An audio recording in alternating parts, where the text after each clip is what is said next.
Hi friends, എല്ലാവർക്കും ഗോല കിച്ചണിലേക്ക് സ്വാഗതം. ഇന്ന് നമ്മൾ ഉണ്ടാക്കുന്നത് നല്ല അടിപൊളി ടേസ്റ്റിലൊരു ബീഫ് ബിരിയാണിയാണ്.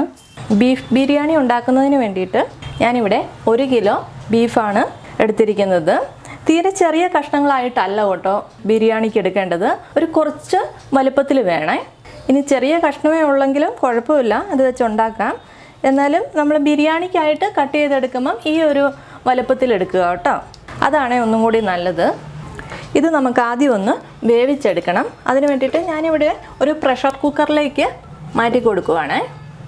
കുറച്ച് എല്ലും കുറച്ച് നെയ്യും കൂടി ഉണ്ടെങ്കിലും കുഴപ്പമൊന്നുമില്ല, ബിരിയാണിക്ക് ഒന്നും കൂടി ടേസ്റ്റാണ്. ഞാനിവിടെ എല്ല് എടുത്തിട്ടില്ല കേട്ടോ, ചെറിയൊരു കഷ്ണം നെയ്യ് കഷ്ണം ഇട്ടിട്ടുണ്ട്. ഇതിലേക്ക് നമുക്ക് കുറച്ച് ഇഞ്ചിയും വെളുത്തുള്ളിയും കൂടി ചതച്ച് ചേർത്ത് കൊടുക്കണം. അതിന് വേണ്ടിയിട്ട് 5 പച്ചമുളക്, 15 അല്ലി വെളുത്തുള്ളി, മീഡിയം സൈസ് ഇഞ്ചിയും വെളുത്തുള്ളിയൊക്കെ ഒരിത്തിരി മുമ്പിലോട്ട് നിന്നോട്ടെ, എന്നാൽ മാത്രമാണ് ബിരിയാണി വെച്ച് കഴിയുമ്പോൾ നല്ല ടേസ്റ്റ് ഉണ്ടാകത്തുള്ളേ. ഇത് ഒരുപാട് അരഞ്ഞു പോകരുത്, ഒന്ന് ചതച്ച് മാത്രം എടുക്കാവുള്ളേ. ഈ ഒരു പാകത്തിന് ചതച്ചെടുത്താൽ മതി. ഇനി നമുക്ക് ബീഫിലേക്ക് പൊടികൾ ഓരോന്നായിട്ട് ചേർത്ത് കൊടുക്കാം. 1/2 ടീസ്പൂൺ മഞ്ഞൾപ്പൊടി, 1 ടേബിൾ സ്പൂൺ കാശ്മീരി മുളക് പൊടി, 2 ടേബിൾ സ്പൂൺ മല്ലിപ്പൊടി, 1/2 ടീസ്പൂൺ ഗരം മസാല, മല്ലിയിലയും പുതിനയിലയും ചേർത്ത് കൊടുക്കണം. 1 പിടി ചേർത്ത് കൊടുക്കുന്നുണ്ട്, എന്നാൽ മാത്രമേ ബിരിയാണി ഉണ്ടാക്കി കഴിയുമ്പോൾ നല്ലൊരു ടേസ്റ്റ് ഉണ്ടാകത്തുള്ളൂ. 1/4 കപ്പ് തൈര്, മീഡിയം സൈസുള്ള 2 തക്കാളി, വലുതാണെങ്കിൽ 1 ചേർത്ത് കൊടുത്താൽ മതി. ആവശ്യത്തിനുള്ള ഉപ്പ് ചേർത്ത് കൊടുക്കാം. ഞാനിവിടെ 1/2 ടീസ്പൂൺ ഉപ്പ് ചേർത്ത് കൊടുക്കുന്നുണ്ട്. പിന്നീട് നോക്കിയതിന് ശേഷം മാത്രം ചേർത്ത് കൊടുത്താൽ മതിയേ. നന്നായിട്ട് മിക്സ് ചെയ്ത് കൊടുക്കണം. സവാള ഈ സമയത്ത് ചേർക്കുന്നില്ല കേട്ടോ, നമുക്ക് ഫ്രൈ ചെയ്തതിന് ശേഷം ചേർത്ത് കൊടുത്താൽ മതി. മല്ലിയിലയും പുതിനയിലയും എന്താണെങ്കിലും ചേർക്കണം കേട്ടോ, എന്നാൽ മാത്രമേ ബിരിയാണിക്ക് ആ കറക്റ്റ് ടേസ്റ്റ് വരാൻ ഏറ്റവും നല്ലതാണ് കേട്ടോ. ഇനി അധികം ഇഷ്ടമില്ലെങ്കിൽ കുറച്ചെങ്കിലും ചേർത്ത് കൊടുക്കണേ. കുറഞ്ഞത് ഒരു അരമണിക്കൂറെങ്കിലും വെക്കണം. ഞാനിതിലേക്ക് കുറച്ച് വെള്ളം ചേർക്കുന്നുണ്ട്. എൻ്റെ കയ്യിലിരിക്കുന്ന ബീഫിന് നല്ല വേവുണ്ട് കേട്ടോ. നിങ്ങളുടെ കയ്യിലിരിക്കുന്ന ബീഫിൻ്റെ വേവിനനുസരിച്ച് മാറ്റം വരുത്തിയാൽ മതി. ബീഫിൽ നിന്നും കുറച്ച് വെള്ളമൊക്കെ ഇറങ്ങും. ഞാനിവിടെ 1 കപ്പോളം വെള്ളം ചേർക്കുന്നുണ്ട്. നോക്കിയതിന് ശേഷം മാത്രം ചേർത്ത് കൊടുത്താൽ മതി. പെട്ടെന്ന് വേകുന്ന ബീഫൊക്കെയാണെങ്കിൽ വെള്ളം ചേർക്കേണ്ട ആവശ്യമില്ല. എനിക്കിത് നല്ല വേവുള്ള ബീഫാണ് കിട്ടിയേക്കുന്നത്, അതുകൊണ്ടാണ് ഞാൻ കുറച്ച് വെള്ളം ചേർക്കുന്നത്. അത് നിങ്ങൾ നോക്കിയതിന് ശേഷം മാത്രം ചേർത്ത് കൊടുത്താൽ മതി. ഇതിലേക്ക് നമ്മൾ ചതച്ച് വെച്ചിരിക്കുന്ന പച്ചമുളകും ഇഞ്ചിയും വെളുത്തുള്ളിയും കൂടി ചേർത്ത് കൊടുക്കാം. വെള്ളമെല്ലാം ചേർത്ത് കഴിഞ്ഞതിന് ശേഷമാണ് കേട്ടോ ഞാൻ ചേർത്ത് കൊടുക്കുന്നത്. അത് മുഴുവനായിട്ട് തന്നെ ചേർത്ത് കൊടുക്കുന്നുണ്ട്. ഇറച്ചിയൊന്ന് ഇളക്കി കൊടുക്കാവേ. ഇഞ്ചി വെളുത്തുള്ളി പേസ്റ്റാണ് ചേർത്ത് കൊടുക്കുന്നതെങ്കിൽ ഒരു 2 ടേബിൾ സ്പൂൺ ചേർത്ത് കൊടുത്തോട്ടോ, കാരണം ബിരിയാണിക്ക് നല്ലൊരു ടേസ്റ്റൊക്കെ കിട്ടാൻ ഇഞ്ചിയും വെളുത്തുള്ളിയൊക്കെ ചേരുന്നതാണ് കേട്ടോ നല്ലത്. ഇനി നമുക്ക് അടച്ചു വെച്ച് കൊടുക്കാം. അടച്ചു വെച്ച് ഹൈ ഫ്ലെയിമിൽ ആദ്യത്തെ വിസിലും ബാക്കി ഞാനിവിടെ 6 വിസിൽ അടുപ്പിക്കുന്നുണ്ട്. അതൊരു മീഡിയം ഫ്ലെയിമിലുമാണ് വെക്കുന്നത്. നമ്മുടെ ബീഫ് വെന്ത് വരുന്ന സമയം കൊണ്ട് നമുക്ക് അരി ഒന്ന് കഴുകി എടുത്ത് വെക്കണം. അതിന് വേണ്ടിയിട്ട് ഞാനിവിടെ എടുത്തിരിക്കുന്നത് കൈമ റൈസാണ്, നമ്മുടെ ജീരകശാല റൈസാണ് കേട്ടോ. ഇത് 250 ml കപ്പിന് 4 കപ്പ് റൈസ് എടുത്തിട്ടുണ്ട്. നന്നായിട്ട് കഴുകി ഒരു അരിപ്പത്തട്ടിലിട്ട് വെക്കണം. കഴുകി അന്നേരം തന്നെ എടുക്കണേ. ഇനി നമുക്ക് ബിരിയാണിയിലേക്ക് കുറച്ച് സവാളയൊന്ന് ഫ്രൈ ചെയ്തെടുക്കണം. അതിന് വേണ്ടിയിട്ട് ഞാനിവിടെ 4 വലിയ സവാള കനം കുറച്ച് സ്ലൈസ് ചെയ്തെടുത്തിട്ടുണ്ട്. ചെറിയ സവാളയാണെങ്കിൽ 6 എണ്ണം എടുക്കണം. മീഡിയം സൈസ് ആണെങ്കിൽ 5 എണ്ണം വരെ എടുത്താൽ മതിയേ. ഇത് നമുക്ക് ഫ്രൈ ചെയ്തെടുക്കാം.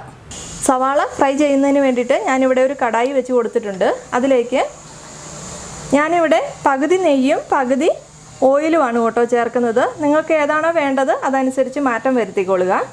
കോക്കനട്ട് ഓയിലാണ് കേട്ടോ ഞാനിവിടെ ചേർക്കുന്നത്. ഇനി സൺഫ്ലവർ ഓയിലൊക്കെ ചേർക്കുകയാണെങ്കിലും കുഴപ്പമൊന്നുമില്ല, അതിലൊക്കെ സവാള ഫ്രൈ ചെയ്തെടുത്താലും മതി കേട്ടോ. ഓയിൽ നന്നായിട്ട് ചൂടായിട്ടുണ്ട്. അതിലേക്ക് സവാള ചേർത്ത് കൊടുക്കാം. ഒരു മീഡിയം ടു ഹൈ ഫ്ലെയിമിൽ വെച്ചോയേ. ഒന്നിച്ചിടുന്നില്ല കേട്ടോ, 2 തവണയായിട്ടേ ഫ്രൈ ചെയ്തെടുക്കുന്നുള്ളൂ.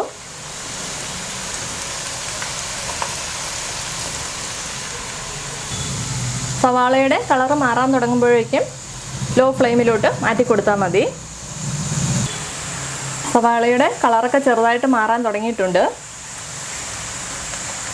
കളർ മാറാൻ തുടങ്ങിക്കഴിഞ്ഞാൽ ലോ ഫ്ലെയിമിലോട്ട് മാറ്റി കൊടുക്കണം. അതല്ലെങ്കിൽ സവാള പെട്ടെന്നങ്ങ് കരിഞ്ഞു പോകും. കോരി എടുത്തതിന് ശേഷവും സവാളയുടെ കളറൊന്ന് ചെറുതായിട്ട് മാറും കേട്ടോ. കരിഞ്ഞു പോകാതെ തന്നെ കോരിയെടുക്കണേ. പെട്ടെന്ന് തന്നെ സവാള കോരിയെടുക്കാം. ഇനി ഇരുന്നിട്ട് ഒന്നും കൂടി കളറ് മാറിക്കോളും. ഈ ഒരു പാകമാകുമ്പോഴേക്കും കോരിയെടുക്കുന്നതാണ് നല്ലത്. ഇതുപോലെ നമുക്ക് ബാക്കിയിരിക്കുന്ന സവാളയും കൂടി ഫ്രൈ ചെയ്തെടുക്കാം. സവാള ചേർക്കുന്ന സമയത്ത് ഓയിൽ കുറവാണെന്ന് തോന്നുവാണെങ്കിൽ കുറച്ചും കൂടി ചേർത്ത് കൊടുത്താൽ മതി. രണ്ടാമതിട്ട് സവാളയുടെ കളറ് നല്ലതുപോലെ മാറിയിട്ടുണ്ട്. ഇത് നമുക്ക് കോരിയെടുക്കാവേ. ആദ്യം വറുത്ത് കോരിയ സവാളയുടെ കളറ് മാറിയിട്ടുണ്ട്. ഒട്ടും കരിഞ്ഞു പോയിട്ടില്ല കേട്ടോ. സവാളയെല്ലാം കോരിയെടുത്തിട്ടുണ്ട്. അതിലേക്ക് ഒരു 1/2 കപ്പ് കാഷ്നട്ട് ചേർത്ത് കൊടുക്കുന്നുണ്ട്. കാഷ്നട്ടിൻ്റെ അളവൊക്കെ നമ്മുടെ ഇഷ്ടത്തിനനുസരിച്ച് മാറ്റം വരുത്താവേ. കുറച്ചധികം വേണമെങ്കിലും ചേർത്ത് കൊടുത്തോളുക. ഒരു മീഡിയം ഫ്ലെയിമിലിട്ടിട്ട് ഇളക്കി കൊടുക്കണം. കാഷ്നട്ട് നല്ലതുപോലെ മൂത്ത് വരണം കേട്ടോ, അല്ലെങ്കിൽ ഒരു പച്ച ചുവ മാതിരി ഉണ്ടാവും. കാഷ്നട്ടിൻ്റെ കളറ് മാറാൻ തുടങ്ങിയിട്ടുണ്ട്. ഇനി ലോ ഫ്ലെയിമിലോട്ട് വെച്ച് കൊടുക്കണം. കിസ്മിസ് ചേർത്ത് കൊടുക്കാം. കിസ്മിസ് പെട്ടെന്നാകും കേട്ടോ, അതുകൊണ്ട് വേഗം തന്നെ കോരിയെടുക്കണേ. നന്നായിട്ട് അങ്ങ് വീർത്ത് വരും. 1/4 കപ്പാണ് കേട്ടോ ചേർത്ത് കൊടുത്തത്. കിസ്മിസ് നല്ല ഉരുണ്ട് വന്നിട്ടുണ്ട്. ഇനി നമുക്ക് കോരിയെടുക്കാം. പെട്ടെന്ന് തന്നെ കോരിയെടുക്കണം, അല്ലെങ്കിൽ വേഗം കരിഞ്ഞു പോകും. ഇത് കണ്ടില്ലേ, നല്ല ബലൂൺ മാതിരി വീർത്തിരിപ്പുണ്ട്. റൈസ് വേവിച്ചെടുക്കുന്നതിന് വേണ്ടിയിട്ട് ഒരു വലിയ കടായി എടുത്തിട്ടുണ്ട്. അതിലേക്ക് നമ്മൾ ആദ്യം സവാള ഫ്രൈ ചെയ്ത ഓയിലുണ്ട്, അത് തന്നെയാണ് കേട്ടോ ഞാൻ ചേർത്ത് കൊടുക്കുന്നത്. വേറെ ഓയിലൊന്നും ചേർക്കുന്നില്ല, അതേ ഓയിൽ തന്നെ ചേർത്ത് കൊടുക്കുവാണേ. ബാക്കി വന്ന ഓയിൽ മുഴുവൻ ഞാൻ ഇതിൽ ചേർത്തിട്ടുണ്ട് കേട്ടോ. നിങ്ങൾ വേറെ ഓയിലാണ് ചേർക്കുന്നതെങ്കിൽ ഒരു 1/4 കപ്പ് ഓയിൽ ചേർത്ത് കൊടുത്തോളുക. അതിലേക്ക് 2 തക്കോലം, ഒരു 5 ഏലക്ക, ഒരു 5-6 ഗ്രാമ്പൂ ഇത്രയും ചേർത്ത് കൊടുക്കുന്നുണ്ട്. വലിയ ബേ ലീഫാണേ, അതൊന്ന് കീറിയതിന് ശേഷം ചേർത്ത് കൊടുക്കുന്നുണ്ട്. ലോ ഫ്ലെയിമിൽ വെച്ച് കൊടുത്താൽ മതി. ഒന്ന് ഇളക്കി കൊടുക്കാം. ഇതിലേക്ക് നമ്മുടെ റൈസ് വേകുന്നതിന് ആവശ്യമായിട്ടുള്ള വെള്ളം ചേർത്ത് കൊടുക്കണം. 1 കപ്പ് അരിക്ക് 2 കപ്പ് വെള്ളം എന്നുള്ള രീതിയിൽ 8 കപ്പ് വെള്ളം ചേർത്ത് കൊടുക്കുന്നുണ്ട്. ഹൈ ഫ്ലെയിമിൽ വെച്ച് കൊടുക്കാം. ഇതിലേക്ക് ഒരു 2-3 ടേബിൾ സ്പൂൺ സവാള ഫ്രൈ ചെയ്ത് വെച്ചിരിക്കുന്നത് ചേർത്ത് കൊടുക്കാം. ഒരു 3-4 കാഷ്നട്ടും 3-4 കിസ്മിസും ചേർത്ത് കൊടുക്കുന്നുണ്ട്. വെള്ളം നല്ലതുപോലെ തിളച്ച് വരണം, അതിന് വേണ്ടിയിട്ട് അടച്ചു വെച്ച് കൊടുക്കാം. അതിന് ശേഷം ഉപ്പ് ചേർത്ത് കൊടുക്കാവേ. വെള്ളമൊക്കെ നല്ലതുപോലെ തിളച്ചിട്ടുണ്ട്. നന്നായിട്ട് തിളയ്ക്കണം കേട്ടോ. ലോ ഫ്ലെയിമിലോട്ട് വെച്ച് കൊടുക്കാം. ഉപ്പ് ചേർത്ത് കൊടുക്കാവേ. ഉപ്പിൻ്റെ അളവ് കുറച്ച് മുമ്പിലോട്ട് നിൽക്കണം, എന്നാലേ റൈസ് വെന്ത് കഴിയുമ്പം റൈസിന് ഉപ്പ് പിടിക്കത്തുള്ളൂ. ഉപ്പ് ചേർത്ത് കഴിഞ്ഞതിന് ശേഷം ഒന്ന് ടേസ്റ്റ് ചെയ്ത് നോക്കുക. ഞാനിവിടെ 1 ടേബിൾ സ്പൂൺ ഉപ്പ് ചേർത്തിട്ടുണ്ട്. അത് നിങ്ങൾ നോക്കിയതിന് ശേഷം മാത്രം ചേർത്ത് കൊടുത്താൽ മതി. ഇതിലേക്ക് നമ്മൾ ആദ്യം എടുത്ത് വെച്ചിരുന്ന റൈസ് ഞാനിവിടെ കഴുകി ഒരു അരിപ്പത്തട്ടിലിട്ട് വെച്ചിരിക്കുകയാണ്. കുതിരാനൊന്നും വെച്ചിട്ടില്ല. അത് നമുക്ക് ചേർത്ത് കൊടുക്കാം. ഇളക്കി കൊടുക്കാവേ. ഹൈ ഫ്ലെയിമിലാണ് ഇപ്പോൾ ഇരിക്കുന്നത്. റൈസ് ചേർത്തതിന് ശേഷം നന്നായിട്ട് തിളച്ച് കഴിഞ്ഞതിന് ശേഷം ലോ ഫ്ലെയിമിലോട്ട് മാറ്റി കൊടുക്കാം. ഇതിലേക്ക് ഞാനിവിടെ ബിരിയാണി എസൻസ് ചേർക്കുന്നുണ്ട്. നിങ്ങൾക്ക് വേണമെങ്കിൽ മാത്രം ചേർത്ത് കൊടുത്താൽ മതി കേട്ടോ, ഒരു നിർബന്ധവും ഇല്ലേ. ഒരു 2-3 ഡ്രോപ്സ് ബിരിയാണി എസൻസ് ചേർത്ത് കൊടുക്കാം. കൈമ റൈസ് ആയതുകൊണ്ട് തന്നെ ബിരിയാണി വെച്ച് കഴിയുമ്പം നല്ലൊരു മണമൊക്കെ ഉണ്ടാവും. തിളയ്ക്കാൻ തുടങ്ങിയിട്ടുണ്ട്. ഇനി ലോ ഫ്ലെയിമിലോട്ട് മാറ്റി കൊടുക്കാം. ഈ സമയത്ത് ഉപ്പ് നോക്കുക. ഉപ്പിൻ്റെ അളവ് ശകലം മുമ്പിലോട്ട് നിൽക്കണം, എന്നാൽ മാത്രമേ റൈസ് വെന്ത് കഴിയുമ്പോൾ ഉപ്പുണ്ടാവത്തുള്ളേ. അത് ശ്രദ്ധിക്കണം കേട്ടോ. ലോ ഫ്ലെയിമിൽ വെച്ച് അടച്ചു വെച്ച് കൊടുക്കാം. റൈസ് വെന്ത് വരുന്ന സമയം കൊണ്ട് നമുക്ക് ബീഫ് വേഗം വെച്ചത് ഒന്ന് നോക്കാവേ. എനിക്കിവിടെ 6 വിസിലിന് ബീഫ് വെന്തിട്ടില്ലായിരുന്നു. അതിനുശേഷം ഞാനൊരു 4 വിസിലും കൂടി അടുപ്പിച്ച് പ്രഷറെല്ലാം പോയി കഴിഞ്ഞതിന് ശേഷം കേട്ടോ തുറന്നത്. നിങ്ങൾ നോക്കി കഴിഞ്ഞതിന് ശേഷം മാത്രം ചെയ്യുക. ബീഫിൻ്റെ വേവിനനുസരിച്ച് മാറ്റം വരും കേട്ടോ. ബീഫ് നന്നായിട്ട് വേകണം കേട്ടോ, അല്ലെങ്കിൽ ഒരു ബിരിയാണി വെച്ച് കഴിഞ്ഞാൽ ഒരു ടേസ്റ്റ് ഉണ്ടാകത്തില്ല. അതുകൊണ്ടാണ് ഞാൻ കുറച്ച് വെള്ളവും കൂടി ചേർത്ത് കൊടുത്തത്. ഇതിന് മുമ്പ് ഇതിൻ്റെ കൂടെ തന്നെ വാങ്ങിയ ബീഫ് ഞാൻ വെച്ചായിരുന്നു. അപ്പം നല്ല വേവുണ്ട്. അപ്പോൾ അതുകൊണ്ടാണ് ഞാൻ വെള്ളം ആദ്യം തന്നെ ചേർത്ത് കൊടുത്തത്. അപ്പോൾ നിങ്ങൾ നോക്കിക്കഴിഞ്ഞതിന് ശേഷം മാത്രം വെള്ളം ചേർത്ത് കൊടുത്താൽ മതിയേ. ബീഫിൽ നിന്ന് ഇറങ്ങിയ വെള്ളവും കൂടിയുണ്ട്. അപ്പോൾ ഇത്രയും വെള്ളം നമുക്ക് ആവശ്യമില്ല. ഇത് നമുക്ക് കുറച്ചൊന്ന് പറ്റിച്ചെടുക്കാം. ഏത് പാത്രത്തിലാണോ ദം ചെയ്യുന്നത് അതിലേക്ക് തന്നെ ഈ ബീഫ് ചേർത്ത് കൊടുക്കാം. സവാള ഫ്രൈ ചെയ്ത അതേ പാത്രത്തിലേക്കാണ് ദം ചെയ്യുന്നത്. ബീഫ് ഇതിലേക്ക് ചേർത്ത് കൊടുക്കുകയാണ്. ഈ സമയത്ത് ഉപ്പ് നോക്കണം. ഉപ്പ് കുറവാണെങ്കിൽ ചേർത്ത് കൊടുക്കണം. അതുപോലെ തന്നെ വെള്ളം കുറവാണെങ്കിൽ തിളപ്പിച്ച വെള്ളം ചേർത്ത് കൊടുക്കണം കേട്ടോ. നമ്മൾ ചേർത്ത പച്ചമുളകിൻ്റെ എരിവാണുള്ളത്. കാശ്മീരി മുളകിന് അധികം എരിവില്ല കേട്ടോ. എനിക്കിവിടെ ഉപ്പ് കുറവാണ്. ഞാൻ കുറച്ച് ഉപ്പും കൂടി ചേർത്ത് കൊടുക്കുന്നുണ്ട്. 1/2 ടീസ്പൂൺ ഉപ്പും കൂടി ചേർത്ത് കൊടുക്കുന്നുണ്ട്. ഇതിലേക്ക് നമ്മൾ ആദ്യം ഫ്രൈ ചെയ്ത് വെച്ചിരിക്കുന്ന സവാളയും ചേർത്ത് കൊടുക്കണം. അതിൻ്റെ ഒരു 1/4 ഭാഗത്തോളം ചേർത്ത് കൊടുത്തോളുക. വേറെ സവാള നമ്മൾ ചേർത്തിട്ടില്ല. ബാക്കി നമുക്ക് ഗാർണിഷ് ചെയ്യുന്ന സമയത്ത് ചേർത്ത് കൊടുത്താൽ മതി. കുറച്ച് കിസ്മിസും കൂടി ചേർത്ത് കൊടുക്കുന്നുണ്ട്. നല്ലതുപോലെ ഇളക്കി കൊടുക്കാം. പൂർണ്ണമായിട്ടും വെള്ളം പറ്റിച്ചെടുക്കുകയും ചെയ്യല്ലോ കേട്ടോ. ഒരു മീഡിയം ഫ്ലെയിമിൽ വെച്ച് കൊടുക്കാവേ. ലോ ഫ്ലെയിമിൽ വെച്ചിട്ട് നമുക്ക് അടച്ച് വെച്ച് കൊടുക്കാം. നന്നായിട്ട് ആവിയൊക്കെ കയറിയിട്ടുണ്ട്. 5 മിനിറ്റും കൂടെ ഇതുപോലെ തന്നെ അടച്ച് വെക്കാവേ. ലോ ഫ്ലെയിമിലാണ് കേട്ടോ വെച്ചിരിക്കുന്നത്. 5 മിനിറ്റ് ആയിട്ടുണ്ട് കേട്ടോ. ഇനി നമുക്ക് ഫ്ലെയിമൊക്കെ ഓഫ് ചെയ്ത് കൊടുക്കാവേ. ഈ ഒരു പാകത്തിന് ബീഫിൻ്റെ അകത്ത് വെള്ളം ഉണ്ടാകണം. എന്നാൽ മാത്രമേ നമ്മൾ ദം ചെയ്യുന്ന സമയത്ത് കരിഞ്ഞു പോകാതെ ഇരിക്കത്തുള്ളൂ. പിന്നെ നമുക്ക് കുറച്ച് ഗ്രേവിയും കിട്ടും. അതുകൊണ്ട് വെള്ളം കുറവാണെങ്കിൽ ചേർത്ത് കൊടുക്കണം. ചൂടുവെള്ളം തന്നെ ചേർത്ത് കൊടുക്കണം കേട്ടോ. ഇനി നമുക്ക് ഫ്ലെയിമൊക്കെ ഓഫ് ചെയ്ത് കൊടുക്കാം. ഈ സമയം കൊണ്ട് നമ്മുടെ റൈസ് നന്നായിട്ട് വെന്തിട്ടുണ്ട്. നമുക്കിതൊന്ന് തുറന്ന് നോക്കാവേ. വെള്ളമെല്ലാം നന്നായിട്ട് പറ്റിയിട്ടുണ്ട്. ചോറ് നന്നായിട്ട് വേകണം കേട്ടോ, അല്ലെങ്കിൽ കടിച്ചിരിക്കും റൈസ്. വെള്ളമെല്ലാം നന്നായിട്ട് പറ്റിയിട്ടുണ്ട്. ഇനി നമുക്ക് ഫ്ലെയിമൊക്കെ ഓഫ് ചെയ്ത് കൊടുക്കാം. സ്പൈസസ് ഒക്കെ വേണമെങ്കിൽ എടുത്ത് മാറ്റാം കേട്ടോ. തണുത്ത് കഴിയുമ്പം ഒന്നും കൂടി ചോറൊന്ന് വിട്ടിരിക്കുവേ. ഇതിപ്പോൾ കട്ട പിടിച്ചിട്ടൊന്നുമില്ല. ഇനി നമുക്ക് ഫ്ലെയിമൊക്കെ ഓഫ് ചെയ്ത് കൊടുക്കാം. ഇനി നമുക്ക് ദം ചെയ്യാം.